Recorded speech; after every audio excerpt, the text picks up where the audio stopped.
You've made it. You just finished your first step on the path to resting easy. 1 month of budgeting is finally over. That was hard, and you probably see some red, but that's okay. Next month is going to be better. Let's talk about how to close out your monthly budget and start one for the next month. First things first, we need to talk about the short-term savings sheet. Let's go there now. This is where all the money you saved this month for Christmas presents or car maintenance is going to live. There are several categories here in the short-term savings sheet. Feel free to customize them to fit any and all goals that you want to save for. Like the category section in the monthly sheet, all you need to do here is to put your goal in the goals column.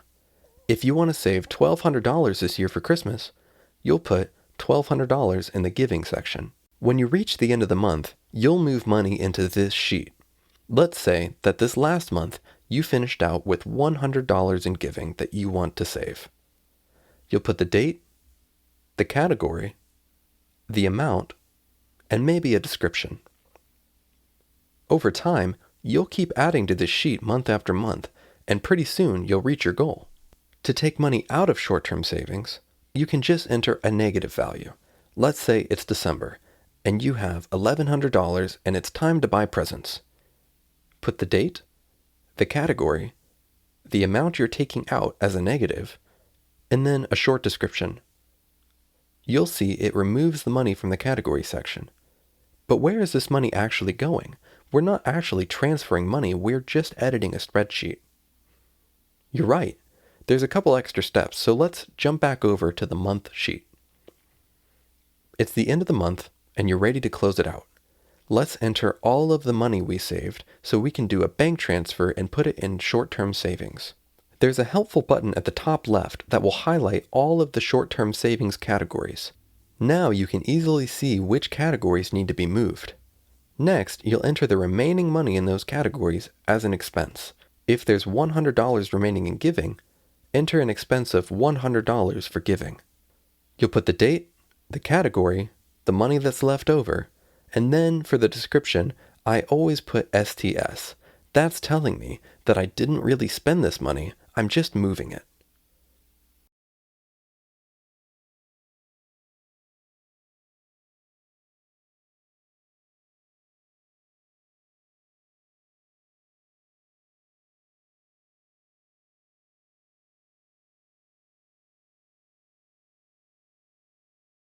Once I finish every STS category, I go and enter them into the short-term savings sheet.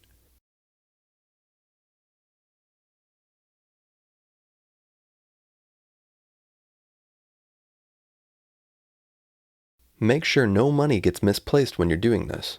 Every dollar that you move to savings needs to end up in savings. One way to easily double check is to select all of the cells like this, and down at the bottom you'll see it adds what you've selected. Do this again in the short-term savings sheet and make sure those numbers match. Finally, we're ready to transfer. The total money that you've saved can be transferred from your checking account into a savings account. You'll just have one savings account for all of your short-term savings categories. This short-term savings sheet is just to help keep track of what all that money is being saved for. If you had money budgeted for the emergency fund, use the same process to move the money from the month sheet to the emergency fund sheet. Enter it as an expense in the month sheet and log it in the emergency fund sheet. A good goal for an emergency fund is 3 to 6 months of expenses. Not income, but expenses. And not wants either, but actual necessary expenses like rent, grocery, gas, insurance, utilities, and debts. If you lose your job for 3 months, you're not going on vacation. If you do have outstanding debts, I do recommend Dave Ramsey's Baby Steps. He's helped millions to get out of debt, and he can help you too. Now that the short-term savings and the emergency fund have been taken care of, if there's any leftover money in the month, you can treat that as free money. You could spend it, you could save it to reach a goal faster, or you can move it into next month. It's totally up to you. That's the reward of being under budget for the month. Just be sure that you're not treating short-term savings money as extra money, because it isn't. It has a purpose. Anything not designated for short-term savings is up for grabs. Now to make a new month. Duplicate the Month tab, by clicking the drop-down arrow next to the month name and selecting Duplicate. It will name itself Copy of January or whatever month you're currently in. Make sure to rename it to the new month's full name.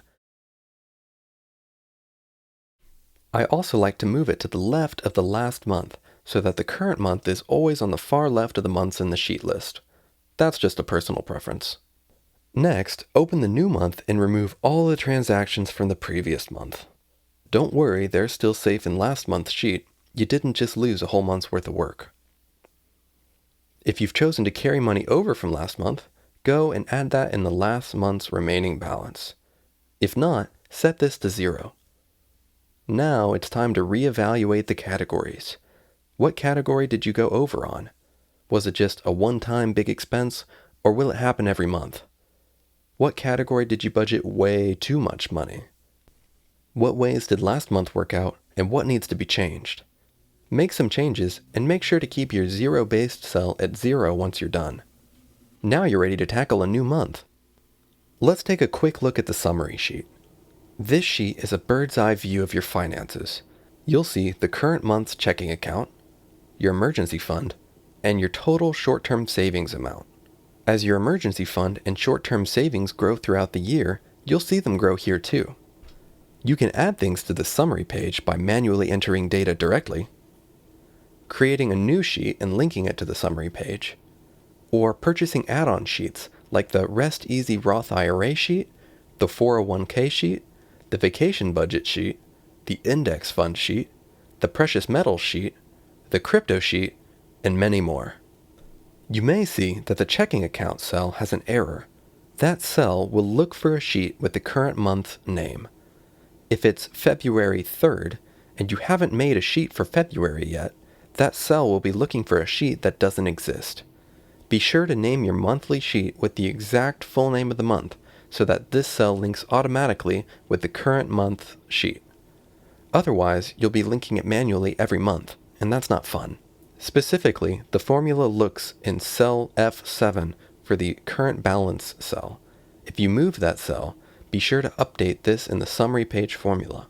That's all for this tutorial. You're ready to tackle a new month.